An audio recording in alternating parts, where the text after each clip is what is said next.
I had received enough pills to complete 3 abortions for free that was sent directly to my home in the state of Texas, where abortion is supposedly illegal.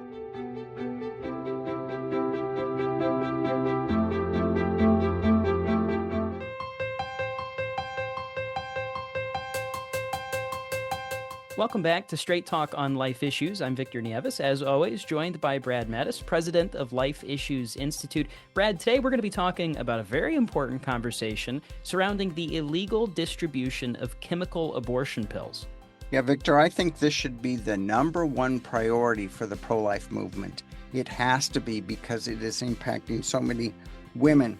And that's the issue of mailing illegal pills into pro-life states, such as Texas.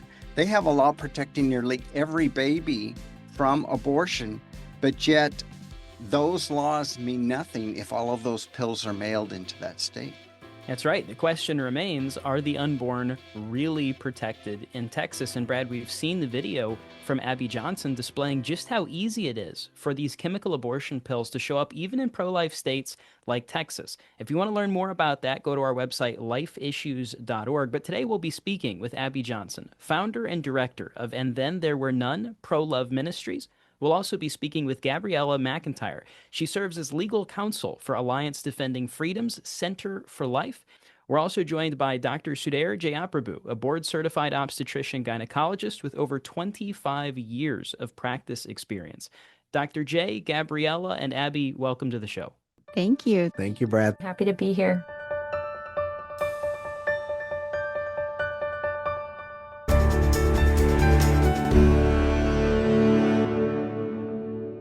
Abby, let's start with you. Tell us what happened to you when you attempted to order some chemical abortion pills online. Yeah, so it was interesting, Brad, because I live in Texas and I had been hearing for a long time since Roe was overturned that abortion was illegal in the state of Texas, that you could not get an abortion legally in the state of Texas. And I had seen so many articles come out about abortion being illegal and how, the CDC had reported that there were 0 abortions happening in the state of Texas.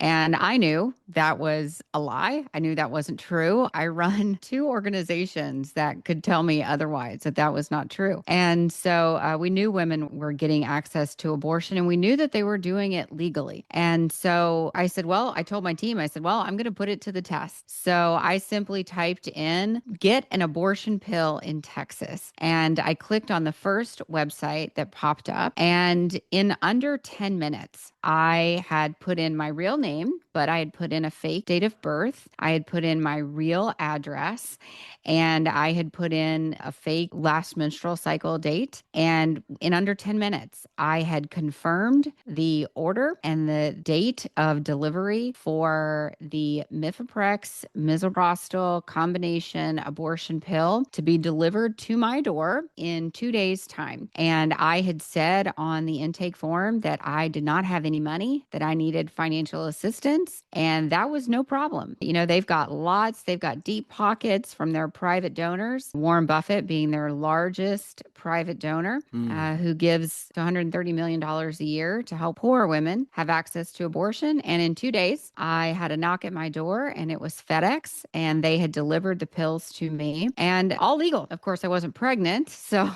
I had no reason to take them, but I received the pills, and I received enough pills at my door to complete 1 Mifeprex misoprostol combo abortion. But I also received enough misoprostol tablets to complete 2 additional misoprostol-only abortions. Misoprostol-only abortions are very common outside of the United States. In fact, that is the primary way that abortions are carried out in other countries outside of the United States.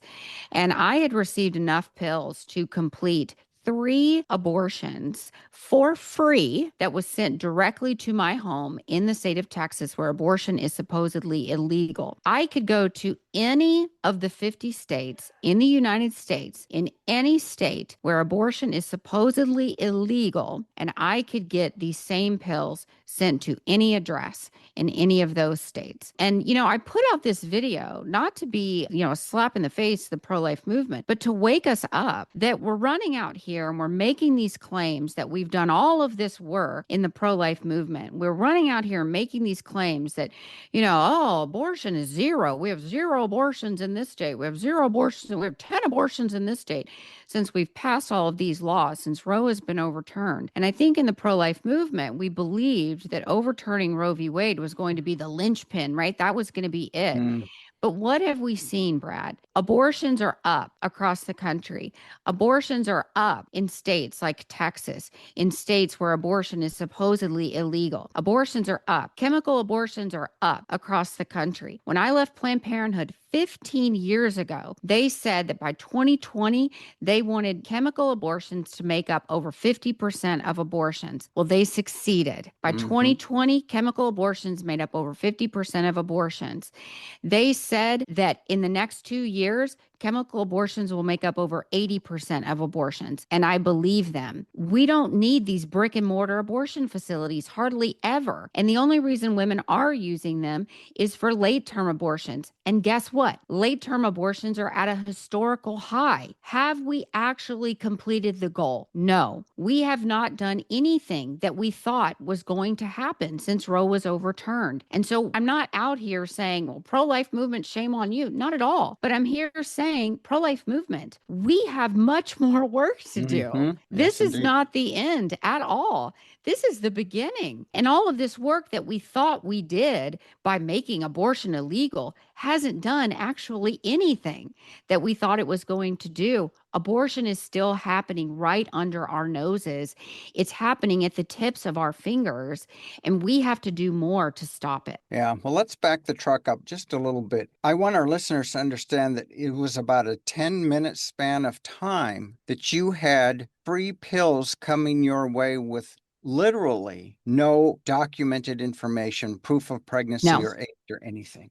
I didn't have to send in an ID to prove my date of birth. I mean, I could have put that I was 14 years old. I could have put any date of birth. They did not require an ID. Or I could have been 13 years old, but put that I was 18. They don't care. They do not ask for any proof of ID. They did not ask for an ultrasound. They don't care if you're pregnant at all. You can get these pills even if you're not pregnant. In fact, they want women to get these pills when they're not pregnant so you can have them in your medicine chest, so you can have them in your pill chest in case you do get pregnant and you have them right there. I mean, you don't even have to be a woman to get these pills. Guys are getting these pills. And what are they doing with them? They're putting them in their girlfriend's drinks. I didn't have to show that I had an intrauterine pregnancy. I did not have to show that I'd had an ultrasound. Didn't even have to have an ultrasound. I could have had an ectopic pregnancy for all they knew. And if a woman has an ectopic pregnancy and she takes these pills, that could be very dangerous for her. So there's no regulation. And this just goes to show, and I mean, we're not out here trying to regulate abortion. We want to end abortion. But what this goes to show is that the abortion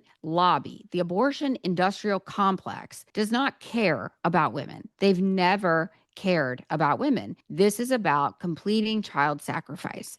That's it. They don't care about care for women or getting women health care or anything like that. So you think you got enough pills for 3 abortions so that you could use them for future? We don't want the poor people reproducing. Is that kind of the message you got?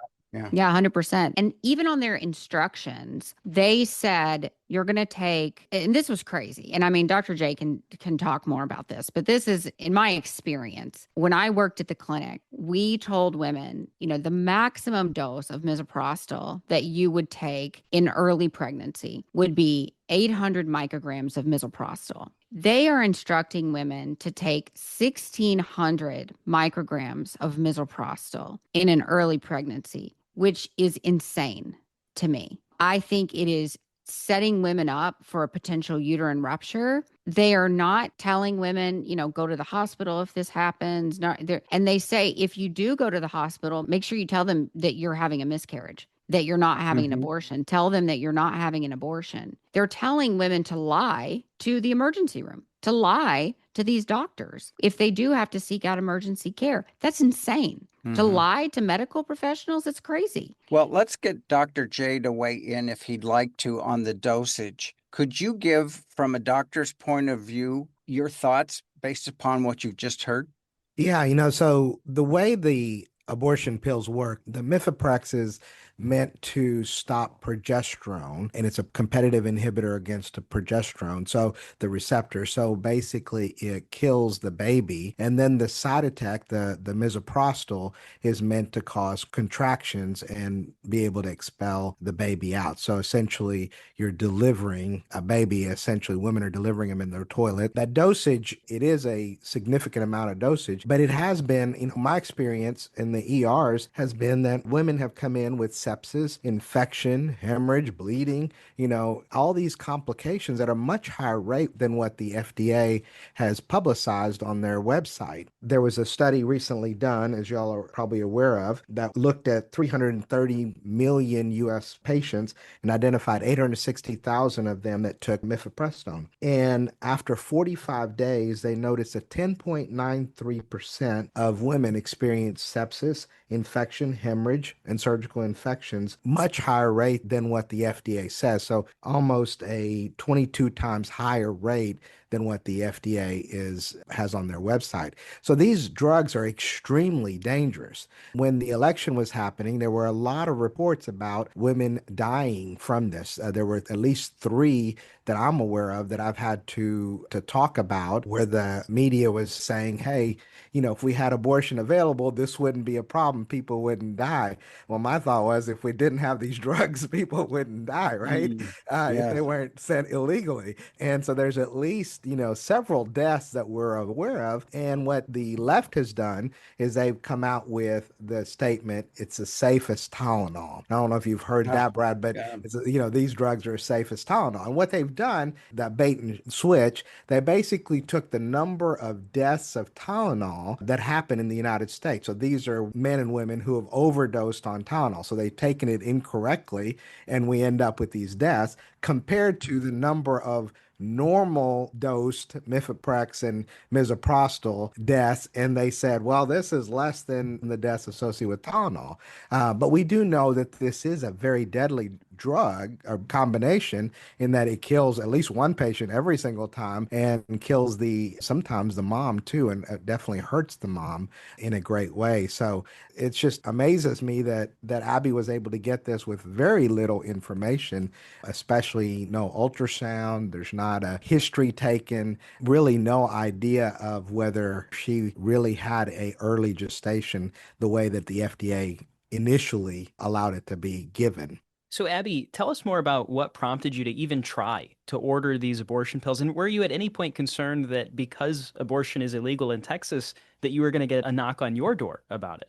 Oh, I was hoping they would. I wish somebody would try to sue me over this. I mean, I know the law. I actually talked to one of my attorneys about it, and he said, oh, I hope somebody sues you, because this just shows that we have loopholes in the law, that the current law that we have is not enough, and that we have to do more, that we have to do better. I had one person say, oh, well, Abby needs to know she could go, to jail for 99 years and get this big fine. And then somebody responded and said, hey, Grok, is this true? Abby could get, nine. And, Grok responded and said, no, that's not true. According to Texas law, blah, blah, blah.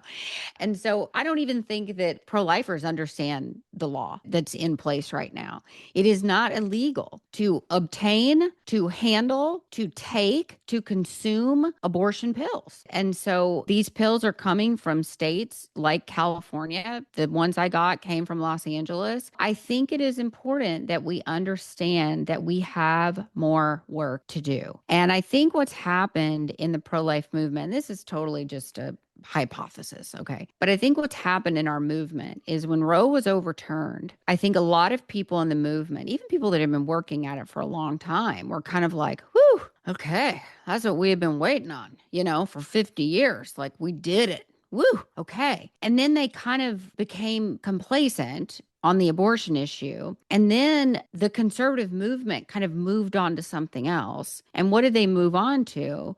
Well, they moved on to the trans situation, right? Because then you saw all of this push behind the trans movement, getting rid of all, boys and girls sports and all this kind of stuff. And that's important too, right? But we saw all of this push to that. And even pro-life groups here in Texas that I know, they started really getting on that bandwagon, right?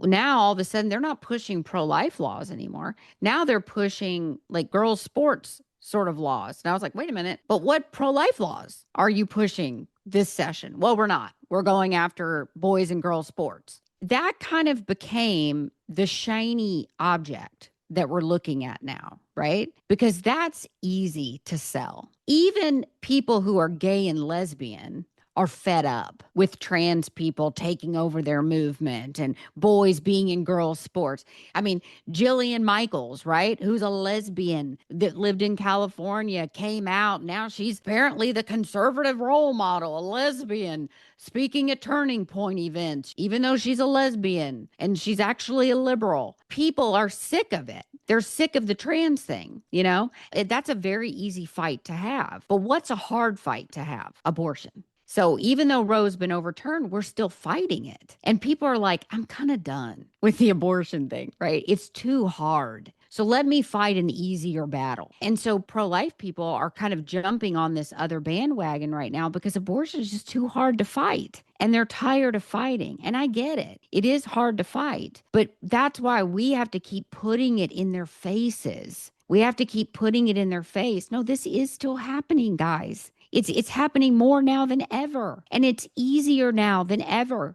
to get an abortion.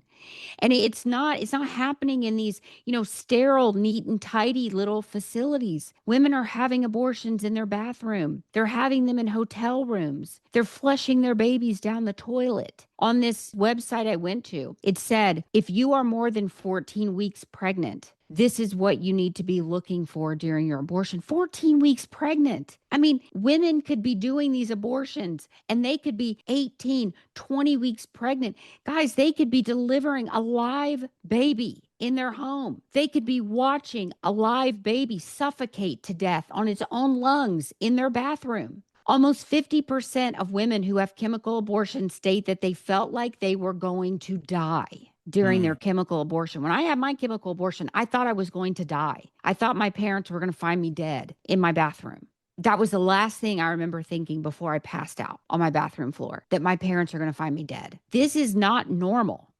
This is not a normal thing to do. And so if we have to pull people away from the boys and girls sports movement, if we have to pull them away to help them understand that babies are being flushed down toilets, that women are being harmed, that women feel like they're going to die from taking these pills, that women's uteruses are rupturing because they're taking these pills, that young girls are being harmed because they're able to go online in less than 10 minutes, get these pills sent to their homes. Whatever we have to do, we'll do it. Because abortion is just that bad. Abortion is just that abnormal. Abortion is just that murderous. And we need to bring it into the limelight. We need to bring it to the front. And even if that means I have a knock on my door from federal officials or state officials, even if that means I find myself in court, even if that means I have to get a bunch of attorneys to defend me, I'll do it. Because we have to keep bringing this to the forefront. We have to stop getting blinded by these little shiny objects that keep distracting us. We have to keep remembering babies are being murdered every single day.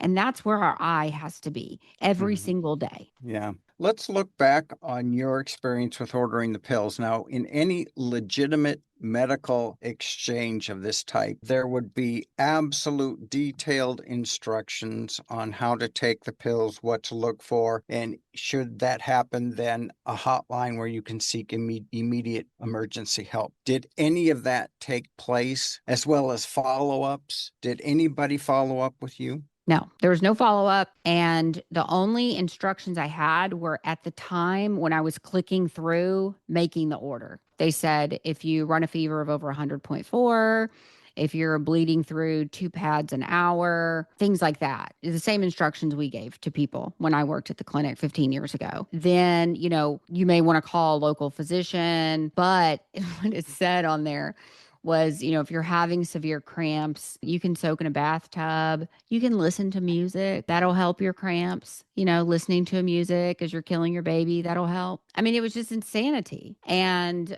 call a friend. Calling a friend will help those cramps. It's just crazy. It's like you're delivering a baby. Got no Well, I mean, it was instructions like, with the it was on pills? the bottle. So when I got the bottle, it said, take 4 pills. I mean, I still have the bottle, actually. I still have the pills. Take 4 pills. And then in 2 hours, you're going to take 2 more pills. Then in 2 hours, you're going to take 2 more pills. So it was just this nonstop taking of misoprostol. And the misoprostol is what actually causes the uterine contractions. So that's what causes the pain. Taking the Mifeprex, that first pill that day that actually kills the baby, most women don't have any side effects from that. It's the next day when you take the misoprostol. That's what causes all the cramping and the bleeding and the uterine contractions. That's when women really find themselves in pain. And all the instructions were just on that little bottle that said, take these 4 pills in 2 hours, take 2 more, 2 hours, take 2 more. And that was kind of it. And profuse bleeding is expected. So when should a woman know when she's experiencing what is expected versus when she's bleeding out and need emergency medical treatment?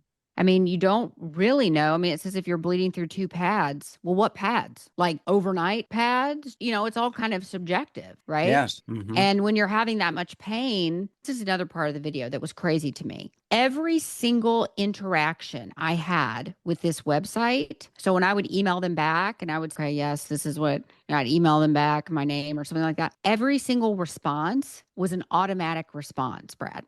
I never talked to a human person. Every single response, it said automatic response. It was a bot that was responding to me. That's outrageous. Absolutely outrageous. As you say, they don't care about women whatsoever.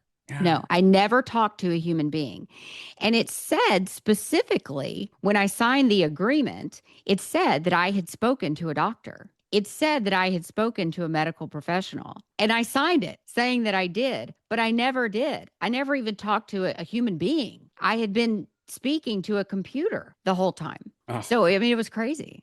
Yeah, I just want to pull my hair out thinking about all those women who are being victimized with this pill. Dr. J, let's focus in your direction now. What are some of the dangers, risks, and complications of chemical abortion? You got into a little bit of that previously, but if you will, just go over some of the specifics. Yeah, the main ones are going to be infection, bleeding, hemorrhage to a point, that may require transfusions, and then the incomplete passage of the baby.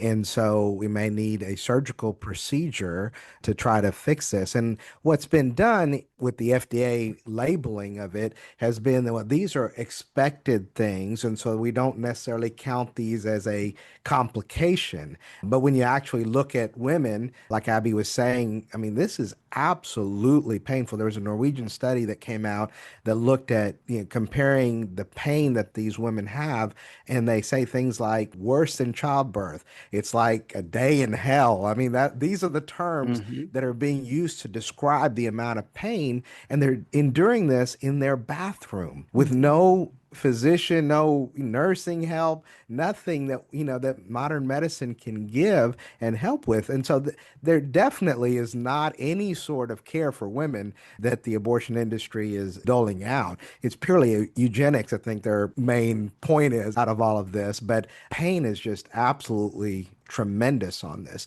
Of course, then we have the life-threatening ones, such as an ectopic pregnancy being missed, in which case you can have a ruptured ectopic, which can kill a patient. And then there's also the FDA does have a black box warning on this, and we're aware of several cases where a life-threatening sepsis has happened with relatively very little predisposing factors that just all of a sudden patients end up with this life-threatening sepsis that end up dead as well. So this is not by any means as safe as Tylenol for sure. Well, what happens to a woman if she overdoses on these drugs? I'm not aware of any sort of overdosing that can happen because after the cramping usually stop, uterine rupture can definitely happen. I think Abby pointed that out. But other than that, I mean, it would just be the progesterone is a natural drug that's found in your system. So it's not anything, it would just be overcome by that. So there's not an overdose necessarily the problem. It's just the normal use of the drug is so horrible, so Mm, horrific that really there's, not even a need to talk about overdose because it's just so horrible the way it is. yeah, good point. A letter was recently sent to Secretary of HHS RFK Jr. and FDA Commissioner Martin McCary. What was the appeal? Couple things that APLOG has tried to do because this study has come out. APLOG is American Association of Pro-Life Obstetrician Gynecologists in association with several other agencies, sent a letter to our Secretary Kennedy and Commissioner Macri of the U.S. Food and Drug Administration asking for a relook at the actual data by the FDA to be able to put those standards back on of having an in-person visit. The FDA approved it initially for 7 weeks and then bumped it up to 10 weeks. So anything past 10 weeks is a misuse of the drug. And so we've asked, look at the data and see, because what we're seeing, in my ER and every other ER in the country is that more women than less than 0.5% are coming in with these sort of complications. And they're severe, they're painful. It's not a good drug to take. So, look at it and see. The FDA has done this before. You remember a few years back when Vioxx came out and then got removed because of post-market surveillance. They found, well, there's too many heart disease going on with this. So that's all we're asking for is for the FDA to do its due diligence, to do its job, and actually look at the data of the women that are really utilizing the drug. I saw there was something that happened in Florida not that long ago. There was a couple that had gone into a hotel and the housekeeping was cleaning the rooms and the keys they had been given to the room. The hotel thought that housekeeping was done with that room or whatever. And they weren't. They had not finished cleaning the bathroom. They went into the bathroom and there was an aborted baby in the trash Oh can. my. And the couple was like, "Oh my gosh, there's something in the trash can," and the housekeeper said, "Oh, I'm so sorry. They shouldn't have given you keys to this room yet. I'm not completely done with that room." And the couple, was like, "Is that what I think it is? Like, is that a baby?" And the woman said, "Yes, the hotel had a contract with an abortion clinic across the street. And so women would get the abortion pills and they would come over to that hotel and they would essentially labor in that hotel. And then they would have their babies wherever, in the trash can, in the toilet, wherever." And I really just thought about that. We have essentially, our nation has turned every bathroom into an abortion facility. Every Hmm. public bathroom, every private bathroom has now been turned into an abortion facility. And I started thinking about just the long term consequences, the long term ramifications of this decision, not only for the women involved. We don't know what the long term psychological consequences of this are going to be of, It's got to be women. horrific. Well, If yeah. they, And I mean, and really, like, who's going to study that? It's not going to be the American Psychological Association. I can tell you oh, that. They're not going to want to see what this is going to be like for women. What's it going to be like to look in the toilet, see your baby in the toilet, and have to make the decision to flush your baby down the oh, toilet? Nobody's going to want to look at what those consequences are going to be. But also, I started thinking about that housekeeper. yes. What is this going to be like for her? She is going into room after room, bathroom after bathroom, having to clean up the blood of these women that are murdering their babies in these bathrooms. And, I just started thinking about, I mean, abortion touches so many people. The Hmm. devastation of abortion, it doesn't just affect the woman who's having an abortion or the man that's taking her, the man that's paying for it. Abortion is a scourge on this nation. It is truly, Brad, as you said, a Holocaust on this nation. And who did the Holocaust affect? It affected everyone. It affected our nation, even though we Mhm. weren't, directly involved. It affects everyone. And that's how abortion is affecting us right now. You may not have had an abortion directly, but abortion is affecting us. It's affecting our families. It's affecting people around us that we may not even realize. Gabriella, what's your advice pertaining to this drug from a legal perspective? What do we do about it being distributed illegally? Well, I think for that question, you kind of have to go back to the root cause. So we talked a little bit about the Dobbs decision that overturned Roe versus Wade in 2022. And that decision, after 50 years of the Roe regime, gave back how to regulate the issue of abortion to the states and their elected representatives, to the people and their elected representatives, so AKA the states. States have now implemented laws that are protecting the unborn in their states, but as Abby had mentioned, and as so many of us have talked about and heard about, these states are unable to actually protect the unborn within their borders because the FDA has created this mail order abortion regime. In 2023, they officially removed the in-person dispensing requirement from the risk evaluation and mitigation strategy for mifepristone, and that created this mail order abortion scheme. And that was exactly what the Biden administration had intended after Dobbs.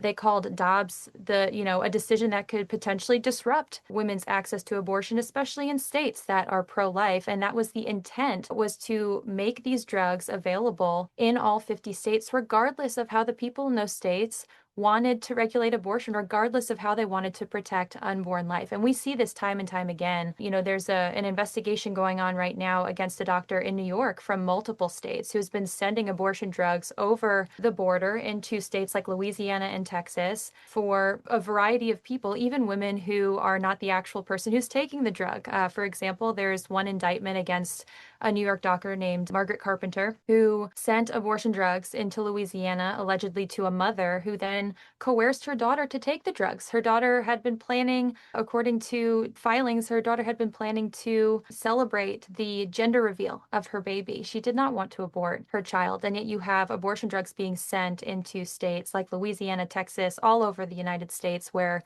folks want to protect the unborn. And so really the root cause of this is the 2023 action of the Food and Drug Administration to strip that requirement, that in-person dispensing requirement, and make these drugs available via the mail. So that would be the first step, would be to at the very least, reinstitute that in-person dispensing requirement and stop this mail order abortion drug regime from happening so that these states can truly regulate the issue of abortion and that people in those states can make that decision for themselves, as they ought to be doing. Can you combine this with legislation that has some teeth in it that can really stop the mailing? I mean, we're talking bulk mailing, it appears, of this drug to every state in the nation. Can legislation be written to stop this? Well, certainly that could be explored at a federal level. On the state level, that's already been attempted, obviously, by these states that want to protect unborn lives and want to protect women within their borders. But you have other states like New York, for example, that have enacted what's called a shield law. And so even in this instance where this Dr. Carpenter, who sent the drug into Louisiana illegally, she has an indictment against her, but the state of New York has refused to honor the indictment. They've also refused to honor a civil damages claim against the same doctor for sending drugs into the state of Texas, just because they have the shield law. And many states do, many pro-abortion states across the United States, they have these shield laws in place that protect abortion activists who are illegally sending these drugs into states that protect unborn life. But again, all of this comes down to the scheme that the FDA created, the Biden administration's FDA created, in allowing mifepristone to be sent in the mail and then having these states protecting the individuals who are breaking the laws and who are destroying unborn life in those states. And it's possible that they could go a step further and withdraw the FDA approval, correct? That would be amazing.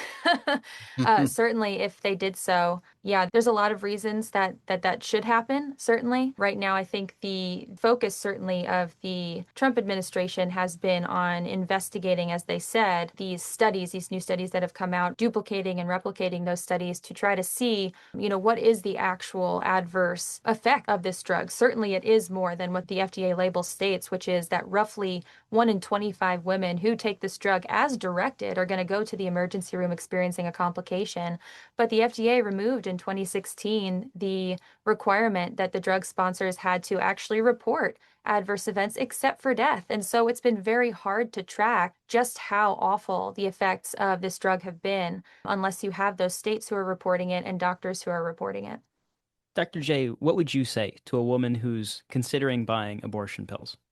initially start out with is to try to explore the reason why she's interested in that. And a lot of times it does come to a support issue, which we've got several wonderful pregnancy centers here that I try to point to at that point.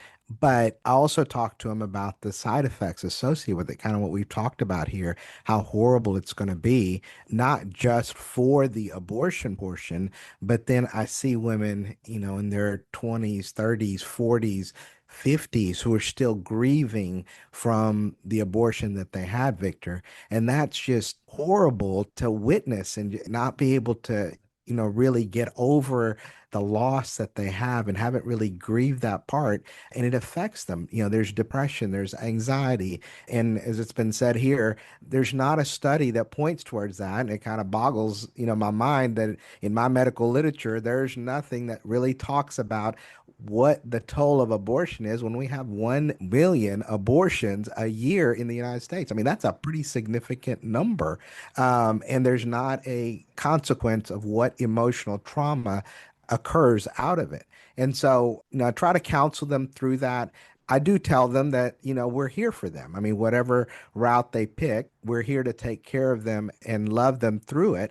However, tell them, man, there's so many different opportunities that you can use to save this baby, to help keep this baby, such as adoption. My wife and I have adopted a baby, and so I tell them that story. And there's just so many different ways that this pregnancy could end in a life-giving ending as opposed to a life-taking ending. And so I guess that's probably my physician counseling that occurs here. Now, I also tell them that if they do take the abortion pill and change their mind, that I am part of the abortion pill reversal network, that if they do find somebody that has taken the first pill and have changed their mind, please go on there and give us a call. One of us would be glad to help try to reverse it. This is also one of those best kept secrets in the United States. So Thank you, Dr. J. Well, I'd like to thank all of you for taking time out of your schedule to talk to us about, I think, is the priority for the movement, and that's to stop the shedding of so much blood through these awful, dangerous pills. Dr. J, Gabriella, and Abby, thank you so much for joining us. thank you so much, Brad and Thank you. Victor. Thank you.